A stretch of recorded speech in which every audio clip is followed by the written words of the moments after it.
Good evening, Patriots. This is Praying Medic, and this is my QAnon broadcast for Wednesday, June 10th. Welcome to the broadcast. Those of you who are following along at home, doing your own decodes, you can find Q posts on a couple of different websites. One of them is qanon.pub. Another is qanon.news/Q. If you have an Android device, you can still get the Android apps. They are not available in the Play Store. However, you can go right to the developer websites, and there are instructions on there how to install them on your phone manually. Go to qalerts.app/app for the Q Alerts app. For the Q Map, go to qmap.pub/info/mobile.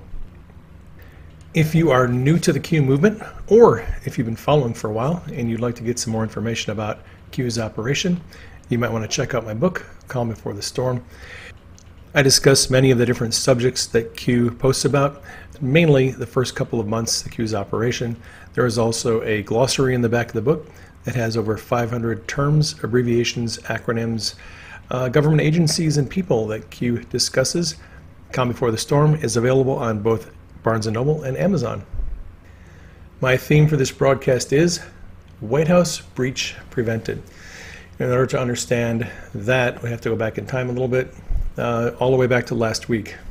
So last week, Q posted several messages that implied that the enemies of the president were planning a physical breach of the White House.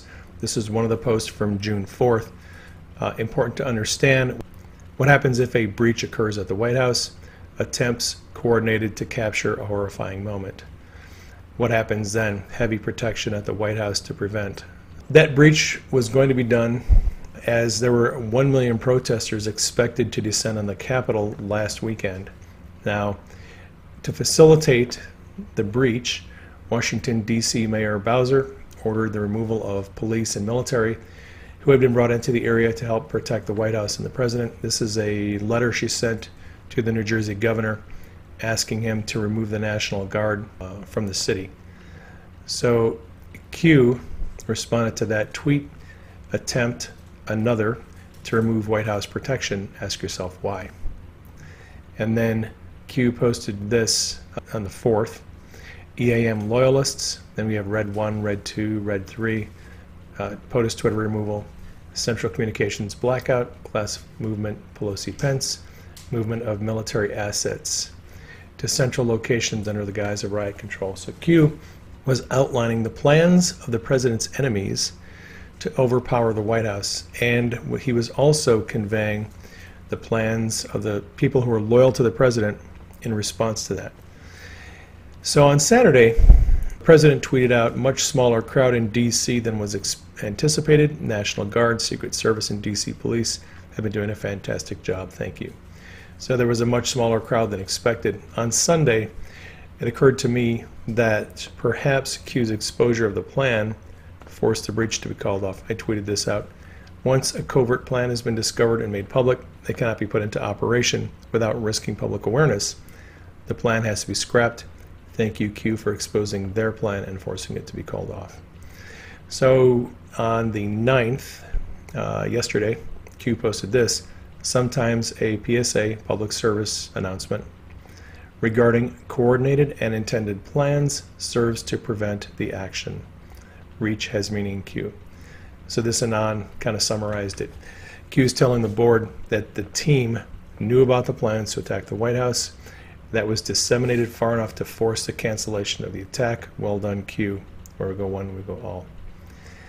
And then Q posted a link to Dirty Truth, Josh, who posted just a short part of an interview with Attorney General Barr and Matt Baer. I'll let you listen to this.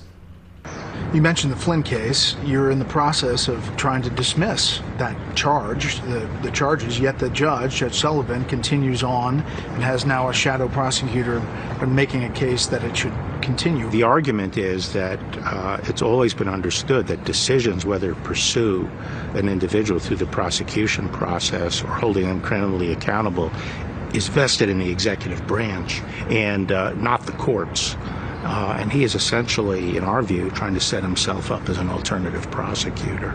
And so have you seen anything like this before? I'm not aware of anything like this before, and I think that's why this is not being argued at the appellate stage in the District of Columbia. I know you can't get into specifics, but the DOJ Inspector General identified this top FBI lawyer who fabricated evidence in order to justify this warrant against Carter Page to spy on him. We know that's a crime, yet there haven't been any charges yet.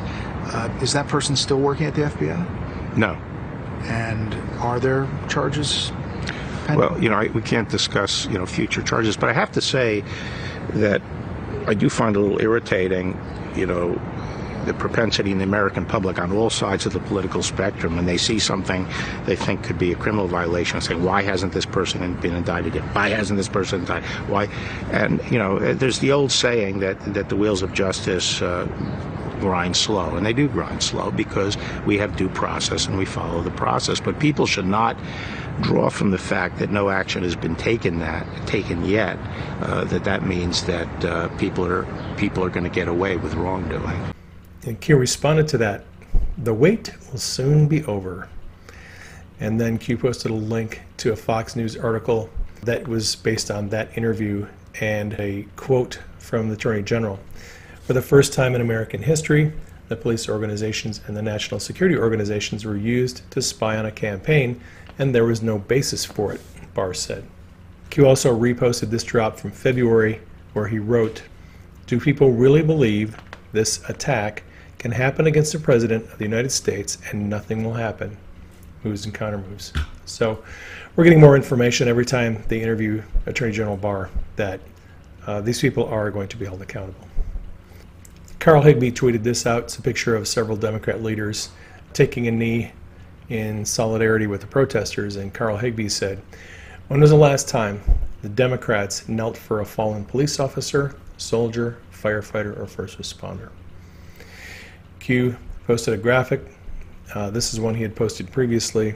It's a Google search history for the term Black Lives Matter, and you'll notice that there isn't a whole lot of interest in that term except immediately before a presidential election. And Q wrote, "People are waking up. D-Party Con, Q." And this is the latest post from Q. It's a repost where Q wrote, "Attempting to establish new narrative. Riots created. Second COVID-19 wave. Loss of control of the first wave. Regain control necessary. Vote by mail. Democrat state bailouts. Economy, unemployment kill, etc. All assets deployed. Win by any means necessary 2020 presidential election." So Q is warning us that the media and politicians are going to push a second wave of COVID-19. It's coming. You can already see it. It's in the news headlines. Here's an example. Yesterday, Dr. Fauci said COVID-19 is his worst nightmare and that it is far from over. Well, that may be, but it's too late. President Trump already said that if there is a second wave of the coronavirus, he is not going to close the country. In fact, he just announced today, a few hours ago, he's going to start holding rallies again. First rally is going to be in Oklahoma next week. There are other states on the list. Arizona is one state he specifically mentioned where we're going to have a rally pretty soon. So we're going to get back to normal. President Trump is going to be reelected, and that gets us caught up to Q for today. If this broadcast has helped you, you might want to subscribe to my channel. Thank you for sharing this on social media. I am still not on Facebook. For those of you who are on Facebook, my page was hijacked by a hacker, and my account has been suspended. So whatever is going on Facebook, it's not me. Thank you all for keeping me and Denise in prayer. Thank you for keeping the president in prayer. Please keep him in prayer. Keep Q and the team in prayer. Keep the military in prayer. Keep Secret Service in prayer. Love you all. Take care. I will catch you on the next broadcast.